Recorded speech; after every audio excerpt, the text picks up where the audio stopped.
오늘 하나님이 우리 모두에게 주시는 말씀은 전도서 1장 1절로 3절, 또 2장 24절, 그리고 12장 13절입니다. 천천히 또박또박 함께 읽겠습니다. 다윗의 아들 예루살렘 왕 전도자의 말씀이라. 전도자가 이르되 헛되고 헛되며 헛되고 헛되니 모든 것이 헛되도다. 해 아래에서 수고하는 모든 수고가 사람에게 무엇이 유익한가?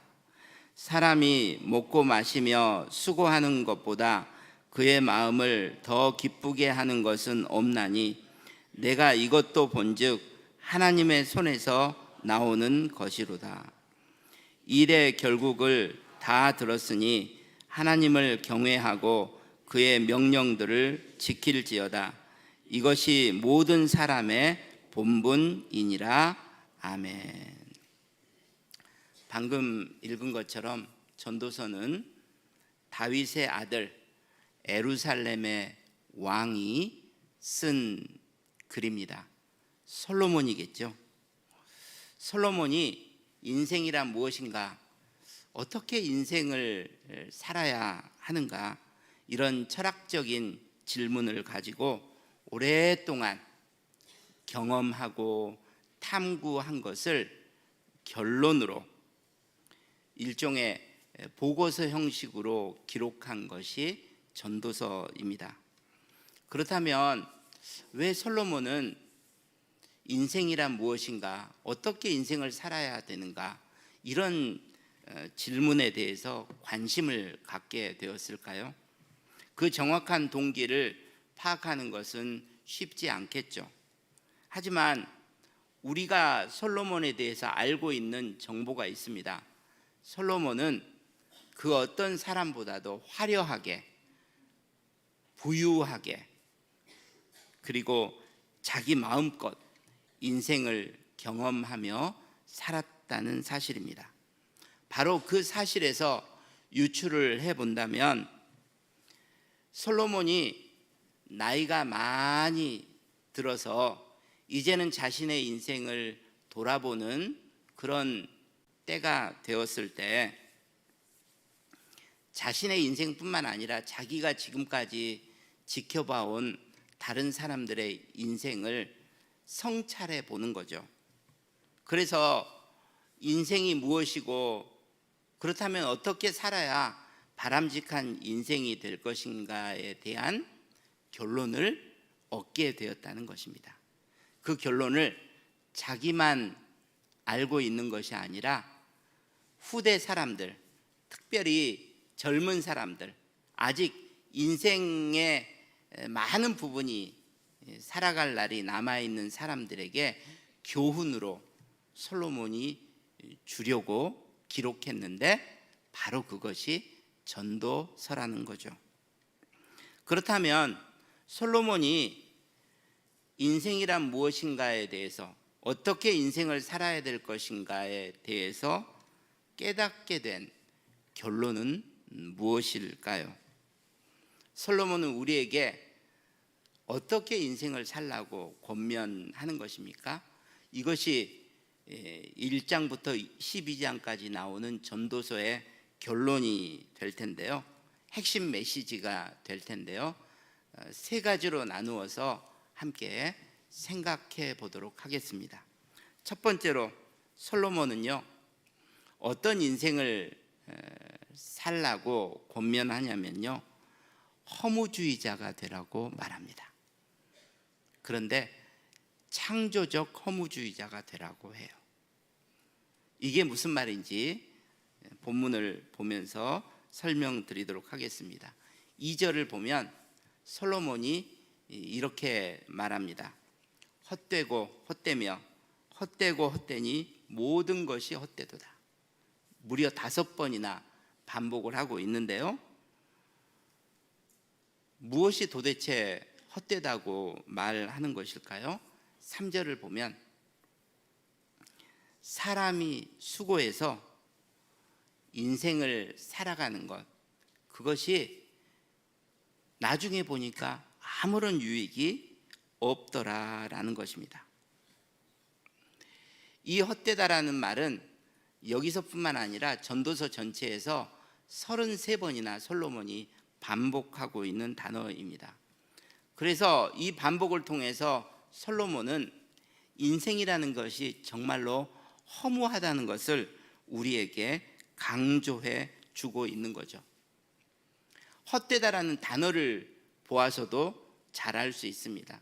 히브리어 헤벨이라는 단어인데요, 이 헤벨이라는 단어가 뭐냐면 한 번 들이마셨다가 내뿜는 숨을 의미합니다.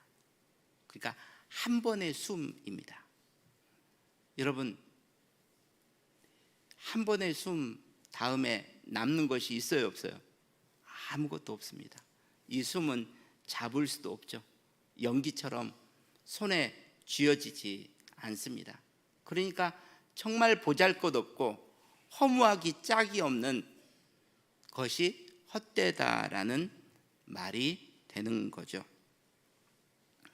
그렇다고 지금 솔로몬이 우리에게 그래, 인생은 허무한 것이니까 세상에 대해서 비관적인 태도를 취하라고 말하는 것은 아닙니다. 세상에 염증을 내는 것, 염세주의자가 되라고 말하는 것도 아니에요. 다시 방금 2절, 3절 보여주시기 바랍니다. 여러분, 솔로몬이 모든 것이 헛되다고 했는데, 모든 것이 헛되다고 솔로몬이 판단하는 어떤 조건이 있어요. 그게 어떤 단어냐면요, 해 아래서라는 단어입니다. 솔로몬은 이렇게 말하고 있는 거예요. 해 아래서 보았을 때 인생이라는 것은 헛되고 무익한 것뿐이다. 여러분, 이 해 아래서라는 말을 우리가 잘 이해해야 합니다. 이 해 아래서라는 말은요, 솔로몬이 인생을 바라보는 하나의 관점을 이야기해 주는 거예요. 해 아래서라는 말은요, 해 위에서라는 말을 전제하겠죠. 솔로몬은 인생을 바라보는 두 가지 관점을요, 해 위에서와 해 아래서로 구분하는 것을 우리가 볼 수 있습니다. 이 해 아래서가 굉장히 중요한 게요, 아까 헛되다라는 말이 33번 나온다고 했잖아요. 헛되다라는 말 다음으로 전도서에서 제일 많이 나오는 것이 바로 이 해 아래서입니다. 25번이 나와요. 해 아래서라는 말은요, 우리가 지금 살아가고 있는 물리적인 세계를 가리키는 말입니다. 해 위에서라는 말은요, 해를 다스리시는 영원한 하나님이 계시고 그 하나님이 거하시는 영원한 세계를 의미하는 것입니다. 좀 더 구체적으로 말씀을 드리면, 해 아래서라는 말은요, 해 위에서의 세계를 부정하는 세계를 가리키는 거예요. 그러니까 보이지 않는 하나님을 배제하고 영원한 세계가 있다는 것을 부정한 상태에서 단지 이 물리적 세계만을 놓고 바라볼 때, 이것이 해 아래서라는 말이에요. 그럴 때 이 세상에 있는 모든 것은 헛되고 헛될 뿐이라고 지금 솔로몬이 말하고 있는 거죠. 해 위에 있는 실체, 영원한 하나님과 그분이 계시는 세계를 부정해 버리면 해 아래서 살아간다는 것은 아무런 의미가 없다는 것을 솔로몬이 이야기하고 있는 것입니다. 이해를 돕기 위해서 제가 예를 한 가지 들도록 하겠습니다. 어떤 사람이 정말 좋은 저택 하나를 짓고 싶은 꿈을 가지고요, 늘 살고 있어요. 그래서 열심히 돈을 모아가지고 드디어 노년에 자기 마음에 설계한 대로 저택을 하나 짓게 되었습니다. 그런데 그 저택 가운데 정원이 있는데 이 정원에 돌들이 필요하잖아요. 이 사람이 이 돌들을 어디서 갖고 왔냐면 자기가 6.25 전쟁 때 정말로 목숨을 걸고 지켰던 고지가 있어요. 수십 번을 빼앗기고 빼앗았던 그 고지에 있는 돌들을 가져다가 정원을 만든 거예요. 왜 하필 그 돌을 가져왔냐면 자기가 그때 생사를 넘나들며 고생했던 그 순간을 잊지 않으려고 그 돌들을 가져다 만든 것입니다. 그러니까 정원의 돌들은 그 사람의 인생에 있어서 중요한 의미를 가지고 있었던 거죠. 그런데 시간이 많이 흘러서 그 사람은 결국 죽게 돼요. 그리고 남은 가족들은 굳이 그 저택에서 넓은 저택에서 살아갈 필요가 없기 때문에 그 집을 새로운 주인에게 팔아 넘긴 것입니다. 그런데 그 새 주인이 와서 살면서 정원에 있는 돌들이 어떤 의미를 가지고 있는지 알겠어요? 모르겠어요? 알 리가 없죠. 왜? 그 돌들의 의미를 부여한 이전 주인이 죽었기 때문입니다. 그 주인이 없으면요, 그 돌들도 더 이상 주인이 부여했던 의미를 가지고 있을 수 없는 거죠. 여러분, 이것을 하나님과 세상에 빗대어서 한번 생각해 보자고요. 하나님이 천지를 창조하실 때 하나님이 의미를 부여하지 않은 것이 하나도 없습니다. 저 공중에 나는 조그만 새와 들에 핀 작은 꽃도 하나님이 다 의미를 부여하셔서 만드신 거예요. 그런데 인간이 그런 하나님의 존재를 부정해 버리고 하나님을 배제한 채 해 아래에서만 이 세상 만물을 보게 된다면요, 인간은 어디에서도 의미를 발견할 수 없는 거죠. 헛되다라고 말할 수밖에 없는 것입니다. 그 의미를 부여하신 하나님을 배제하니까 말입니다. 이제 성경의 두 가지 구절을 비교하면서 제가 더 설명을 드리도록 하겠습니다. 전도서 1장 5절을 보면 솔로몬이 뭐라고 하냐면 해는 뜨고 해는 지되 그 떴던 곳으로 빨리 돌아가 버린다. 이것이 해 아래서 보는 관점입니다. 태양을 보니까 해가 떴다가 태양이 떴다가 지는데 떴던 곳으로 다시 돌아가는 것을 매일매일 반복하는 거예요. 이걸 보니 솔로몬이 생각하기에 의미가 있는 것입니까? 없는 것입니까? 무의미한 반복을 하고 있는 것처럼 보이는 거죠. 인생도 마찬가지고요. 그런데요, 이 세상을 창조하신, 태양을 창조하신 하나님을 인정하고 그 눈으로 태양을 바라보게 되면 시편 136편 8절처럼 고백하게 된다는 것입니다. 같이 읽도록 하겠습니다. 해로 낮을 주관케 하신 하나님께 감사하라. 그 인자하심이 영원하심이라. 태양을 바라볼 때마다 하루에 어김없이 그 태양을 떠오르게 하셔서 낮을 주관하고 사람들로 하여금 그 빛 아래서 살게 하시며 그 빛으로 만물을 돌보시고 소생시키시는 그 하나님의 손길을 느끼게 된다는 거죠. 그래서 이 태양을 만드셔서 우리를 돌보고 계시는 그 하나님의 인자하심을 찬양할 수밖에 없다는 것입니다.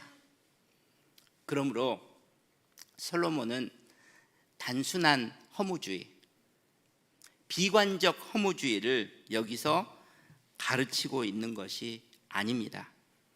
해 아래서의 인생관을 가지고 있으면 모든 것은 무의미하고 모든 것은 부질 없는 것처럼 보일 수밖에 없지만, 해 위에서의 인생관을 가지면 그런 허무주의를 극복하며 인생을 창조적으로 살아갈 수 있다고 지금 솔로몬이 이야기를 하고 있는 거죠.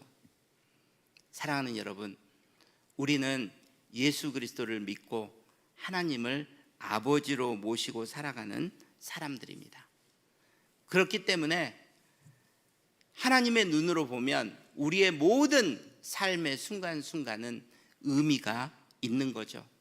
먹는 것도, 마시는 것도, 심지어 죽는 것도 의미가 있는 것입니다. 사랑하는 여러분, 세상 사람들은 인생을 살다가 비관주의적인 허무주의에 빠지게 되지만, 우리는 하나님을 아버지로 모시고 살아가기 때문에 그 하나님의 관점에서 세상을 바라보며 거기서 의미를 찾고 거기서 가치를 찾아내는 창조적 허무주의자가 되어주시기를 주님의 이름으로 축복합니다. 두 번째로 솔로몬이 우리에게 제안하는 또 하나의 인생관이 있습니다. 우리로 하여금 진정한 희락주의자가 되라는 말입니다. 희락주의자, 말이 좀 어렵잖아요. 희락은 기쁨을 의미하니까 기쁨을 추구하고 그 기쁨으로 누리는 자가 되라고 지금 말하고 있는 거죠. 이 희락주의자라는 말을 쾌락주의자라는 말과 혼동하면 안 됩니다. 쾌락주의자라는 말은요, 말초적 기쁨, 그러니까 육체적인 본능적인 즐거움만 탐닉하는 사람을 쾌락주의자라고 하는 거고요. 우리는 이런 쾌락주의자가 아니라 희락주의자가 되어야 한다는 것입니다. 아니, 왜 우리 그리스도인들이 기쁘게 살아야 하는 것입니까? 하나님이 모든 사람에게 기쁘게 또 만족스럽게 살고 싶은 본능을 주셨기 때문입니다. 이 짧은 세상을 살면서 어떻게 하면 기쁘고 즐겁게 만족스럽게 살 수 있을까, 이런 갈망이 본능적으로 우리에게 다 있다는 거죠. 여러분, 이게 죄에서 생긴 게 아니에요. 하나님이 우리에게 창조 때부터 주신 것입니다. 그리고 하나님은 이 본능을 주시면서 우리로 하여금 이 본능을 어떻게 채우며 살아갈 것인가를 가르쳐 주신 거죠. 저는 이것이 전도서의 소중한 이유라고 생각을 합니다. 솔로몬이 전도서에 그것을 기록해 놓았어요. 세 가지로 말할 수 있는데요. 첫 번째로 2장 24절을 보면요, 솔로몬이 뭐라고 하냐면, 하나님이 솔로몬을 통해서 하신 말씀이죠. 먹고 마시며, 그 다음 뭐라고 돼 있어요? 수고하는 것보다 사람의 마음을 기쁘게 하는 것이 없다. 여러분, 오해하지 마세요. 먹고 마시며 노는 것이 아니에요. 여러분, 잠깐은 즐겁지만요, 먹고 마시며 놀아보세요. 얼마 못 가요. 사람은요, 먹고 마시며 수고해야 기쁨이 계속될 줄 믿습니다. 두 번째로, 자기 일에 즐거워하는 것보다 더 나은 것이 없다라는 것입니다. 일을 해야 돼요. 그 일을 즐겨야 돼요. 거기서 만족과 기쁨이 온다는 사실입니다. 여러분, 그리스도인에게만 해당되는 것이 아니죠. 세 번째는 사람이 사는 동안에 기뻐하며 뭐를 행하는 것보다? 선을 행하는 것보다 나은 것이 없다. 베풀며 섬기며 사는 것에서 기쁨이 온다고 말하고 있는 것입니다. 이 외에도 이와 비슷한 표현들이 3개가 더 나와요. 6개가 나오는데 다 이 속에 포함이 됩니다. 그러니까 이 3개를 합쳐보면 먹고 마시며 수고하는 것. 여러분, 먹고 마시는 것도 굉장히 큰 즐거움을 주잖아요. 그 다음에 자기 일을 하면서 즐거워하는 것, 보람 있게 하는 것, 그리고 다른 사람들에게 선을 행하는 것, 베푸는 것. 이것이 기쁘게 살아가는 3가지 비결이라는 것입니다. 이걸 합쳐서 제가 희락주의자라고 표현을 하는 거죠. 아니 다시 띄워주세요. 한 가지 놓쳐버렸네. 그런데요, 솔로몬은 이렇게 기쁘게 살 수 있는 것이 인간 스스로의 힘으로 되는 것은 아니라고 이야기를 해요. 밑줄 그어놓은 것처럼 이것은 누구의 손에서 나오는 거라고요? 하나님의 손에서 나오는 거예요. 하나님이 은혜를 주셔야 가능하다는 것입니다. 이게 하나님의 은혜라는 거죠. 사랑하는 여러분, 하나님의 은혜로 우리 모두가 먹고 마시며 수고하고 자기 일에 즐거워하고 선을 베푸는 희락주의자가 되어주시기를 주님의 이름으로 축복합니다. 그렇다면 어떤 사람이 이런 은혜를 더 잘 누릴 수 있을까? 여러분, 하나님을 배제하고 살아가는 사람들하고 하나님을 인정하고 살아가는 사람들 중에 누가 이 은혜를 더 풍성하게 누릴 수가 있겠습니까? 하나님을 아버지로 모시고 살아가는 우리들인 줄 믿습니다. 그래서 저는요, 우리 그리스도인들은요, 안 믿는 사람들보다 더 이 세상을 행복하게 기쁨으로 살아갈 수 있는 조건을 가지고 있다고 생각을 합니다. 더 나아가서 우리는 이 세상의 사람들보다 더 기쁘고 만족스럽게 살아갈 수 있다는 확신이 저에게는 있어요. 여러분, 하나님은 우리 그리스도인들이 이 세상을 불행하게 살아가기를, 어둡게 살아가기를 바라지 않으십니다. 왜냐하면 하나님이 우리에게 은혜를 주시면 우리가 먹고 마시고 수고하는 것이 다 하나님께로부터 오는 거잖아요. 그러면 주님 주셔서 먹고 마실 수 있어서 감사합니다, 기뻐할 수 있고, 내가 무슨 일을 하든지 그 일을 하나님이 지금 나에게 맡기시고 부탁하신 거라고 생각하면 내가 열심히 성실하게 감당하면서 그 일을 즐거워할 수 있잖아요. 그리고 하나님이 내게 주신 은혜가 있다고 믿으면 내 주위에 있는 사람들에게 선을 행하고 선을 베풀면서 우리가 하나님의 축복의 통로로 쓰이는 것을 얼마든지 즐거워할 수 있지 않겠습니까? 그러므로 하나님의 은혜를 누리는 사람, 그 은혜를 경험하는 사람들은 반드시 기쁨과 만족의 길을 걷게 될 줄 믿습니다. 안 믿는 사람들보다 더 행복한 인생을 살 수 있고, 안 믿는 사람들의 가정보다 더 행복한 가정을 만들 수 있는 것 아니겠습니까? 여러분, 오해하지 마세요. 저는 지금 집이 크냐 작냐의 문제를 이야기하고 있는 것이 절대로 아닙니다. 내가 잘났느냐 못났느냐, 잘 배웠느냐 못 배웠느냐, 내가 좋은 직업을 가지고 있느냐 아니냐를 가지고 이야기하는 것이 아니라는 말입니다.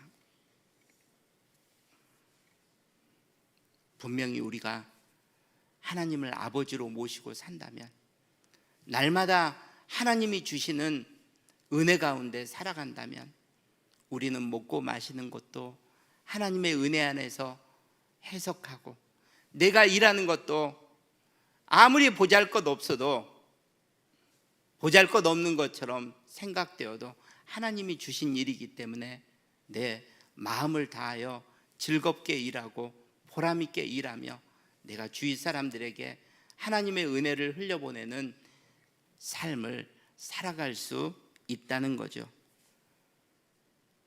여러분, 우리는 그리스도인이기 때문에 아니어도 억지로라도 기쁜 척을 하면서 삽시다, 제가 이렇게 말하는 것이 아닙니다.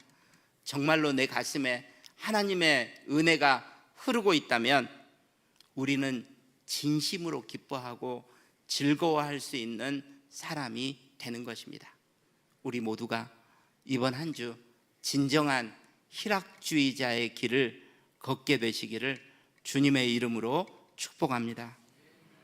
마지막으로 솔로몬이 우리에게 가르쳐주는 또 한 가지 인생관이 있습니다. 그것은 바로 신실한 경건주의자가 되라는 말입니다. 오늘 말들이 좀 어려운 걸 쓰고 있어요. 이것은 전도서를 마무리하는 솔로몬의 결론이기도 한데요, 12장 13절을 보면 솔로몬이 이렇게 전도서를 결론 맺고 있습니다. 같이 읽도록 하겠습니다. 일의 결국을 다 들었으니 하나님을 경외하고 그의 명령들을 지킬지어다. 이것이 모든 사람의 본분이니라. 어쩔 때는요, 새 번역으로 읽는 것이 더 실감 날 때가 있어요. 같이 한번 읽어보도록 하겠습니다. 할 말은 다 하였다. 결론은 이것이다. 하나님을 두려워하여라. 그분이 주신 계명을 지켜라. 이것이 바로 사람이 해야 할 의무이다. 여러분, 저는 이 솔로몬의 당부 두 가지죠. 하나님을 경외하라, 하나님의 계명을 지켜라.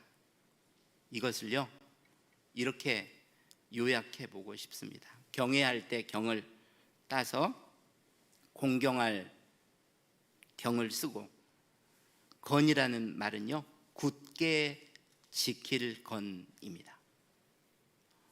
어떻게 보니까 그 두 가지가 경건이라는 말로 딱 요약이 되는 거예요. 솔로몬은 경건하게 살라고 우리에게 말하고 있습니다. 그래서 제가 경건주의자가 되라는 것이 솔로몬이 권면하는 인생관이라고 말씀드린 거죠.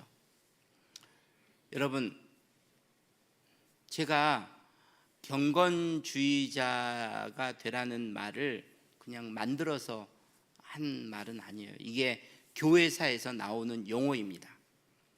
종교개혁사에서 나오는 건데요, 종교개혁이 계속 진행이 되다 보니까 교리적인 갈등이 아주 심해졌어요. 그러다 보니까 내가 그리스도인으로서 어떻게 사느냐보다도 내가 어떤 교리를 믿고 있느냐가 더 중요하게 돼버린 거예요.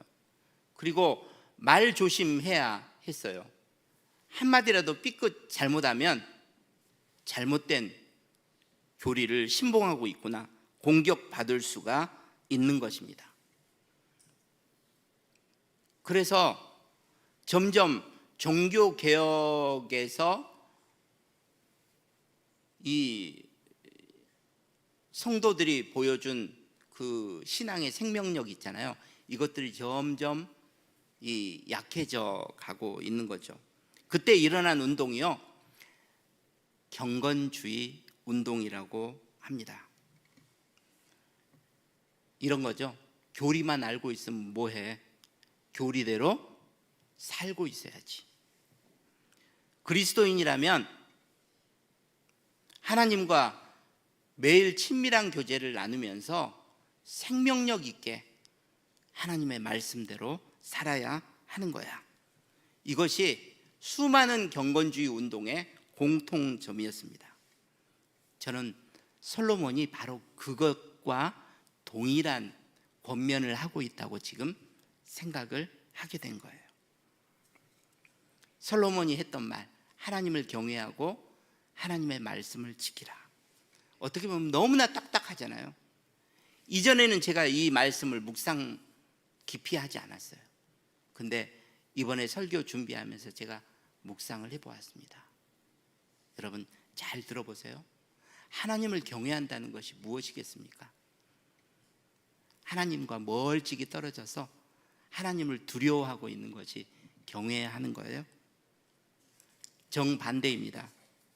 하나님 앞에 더욱더 가까이 나아가서 하나님과 친밀한 교제를 하는 것이 하나님을 경외하는 거예요. 왜 그러냐면 한번 따라해 보실래요? 하나님은 아저씨가 아니라 아버지이시다. 여러분, 하나님은 우리의 아버지이십니다. 그러니까 우리가 하나님 앞에 더 가까이 매일매일 나아가야 하는 거예요. 그러면 히브리서 4장 16절에 말하는 것처럼 긍휼하심을 얻고 때를 따라 돕는 은혜를 받게 될 줄 믿습니다. 이게 하나님을 경외하는 거예요. 말씀을 지키라고 했는데 여러분, 그럼 어떻게 해야 말씀을 지킬 수가 있겠습니까? 말씀을 지키려면요, 먼저 말씀을 깨달아야 됩니다. 깨닫지도 못하는 말씀을 어떻게 지켜요? 어떻게 하면 그러면 말씀을 깨달을 수 있어요? 말씀을 내가 열심히 읽고 그 뜻을 연구해야죠. 그런데 그렇게 하려면요, 그런 열심을 내려면요, 가장 우선되어야 될 전제가 있습니다. 말씀이 가지고 있는 권위. 우리의 인생 가운데 말씀이 가지고 있는 최고의 권위, 최종적인 권위, 그건 어디서 나오는 거죠? 하나님이 우리에게 이 책을 주셨다는 것에서 나오는 것입니다. 하나님의 말씀이라는 것에서 나오는 거죠. 이 권위를 우리가 먼저 인정할 수 있어야 합니다. 거기서 내가 말씀을 읽어야겠다, 내가 말씀을 읽고 그 뜻을 알아야겠다, 연구하고 뜻을 해석하는 그런 열심이 생기고, 그래야 깨닫고 실천할 수 있는 데까지 가게 되는 거죠. 사랑하는 여러분, 그러므로 경건의 시작은요, 내가 하나님 앞에 매일매일 하나님의 말씀을 가지고 나아가서 그 말씀을 통해서 하나님이 나에게 주시는 음성을 듣는 것인 줄 믿습니다. 이게 경건주의자의 삶입니다. 우리는 경건하면요, 교회 와가지고 예배드리면서 표정이 엄숙하게 웃지도 않고 칙칙하고 어두운 옷 입고 말하면 말 시키면 말 안 하고 그렇게 조용히 있다 가는 것을 우리는 경건이라고 생각할지 모르지만, 경건은 내 아버지 앞에 내가 날마다 나아가서 말씀 안에서 하나님이 내게 주시는 음성을 듣고자 하는 삶이라는 사실입니다.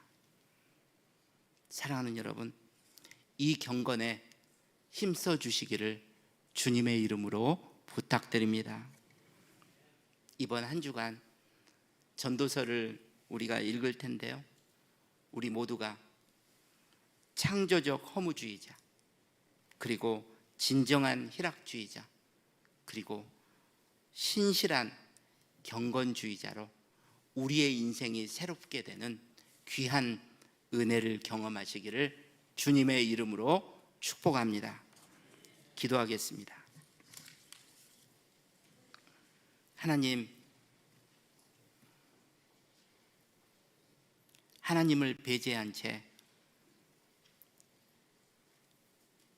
해 아래서의 관점으로 세상과 인생을 보면 모든 것이 허무하고 헛될 수밖에 없다는 것을 알게 되었습니다. 우리 모두는 하나님을 인정하고 그 하나님의 눈으로 해 위에서 하나님이 창조하신 세계를 바라보는 창조적 허무주의자가 되게 하여 주시옵소서. 그래서 허무주의에 빠져 비관적으로 염세적으로 세상을 살아가는 것이 아니라 모든 것이 헛된 이 세상 속에서 하나님이 부여하신 의미와 가치를 찾고 그 의미와 가치를 발견하는 기쁨을 가지고 살아가는 건강한 허무주의자가 되게 하여 주시옵소서. 예수님 이름으로 기도하옵나이다. 아멘. 이 시간 우리 연약한 부분에 손을 얹고 또 마음의 소원을 가지신 분들 가슴에 손을 얹고 하나님 앞에 기도하도록 하겠습니다.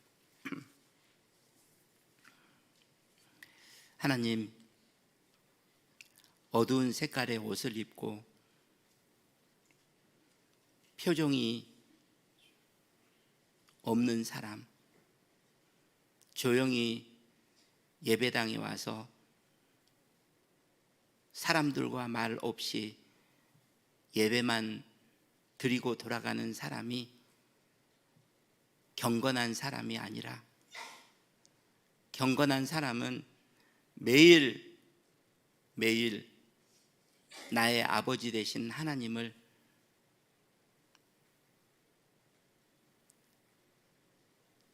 친밀하게 만나 말씀 속에서 하나님의 음성을 듣고자 엎드리는 사람인 줄 믿습니다. 우리 사랑하는 성도들이 경건에 힘쓰며 살게 하여 주시옵소서. 그래서 사람들 앞에서만 기쁜 척, 겸손한 척 하는 것이 아니라 하나님 아버지가 주시는 은혜를 날마다 누리기 때문에 아무리 형편이 어렵고 상황이 힘들어도 먹고 마시며 만족할 줄 알고 자기 일에 힘쓰며 즐거워할 줄 알고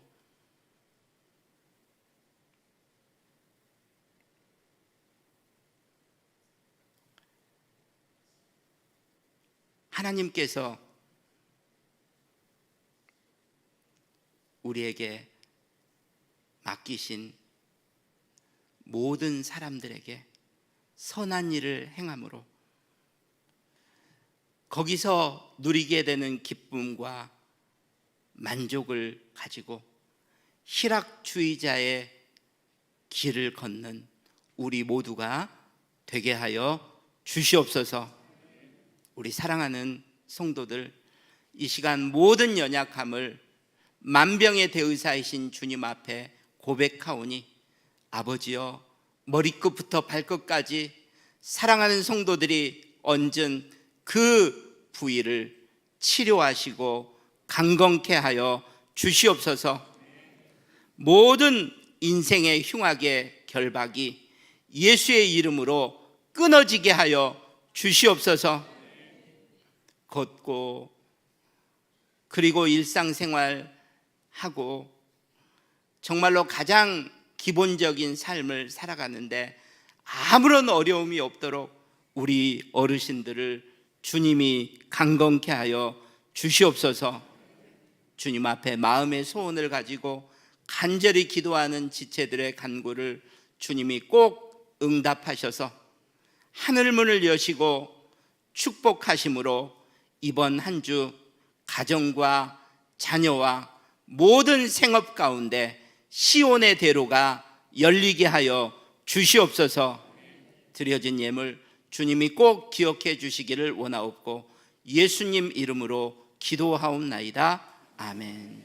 이제는 우리 주 예수 그리스도의 은혜와 우리 하나님 아버지의 극진하신 사랑하심과 성령님의 감동 감화 충만 교통 역사하심이 오늘도 주의 말씀 듣고 새로운 인생관을 가지고 성경적인 인생관을 가지고 살아가겠다 결단하고 돌아가는 모든 성도들 위해, 우리 북문의 모든 선교사님들 가정과 사역 위에, 어쩔 수 없이 온라인 예배를 드려야 하는 우리 지체들 위에, 온 세상 흩어져 있는 사랑하는 북문의 모든 지체들 머리머리 위에 이제부터 영원까지 함께 있을 지어다.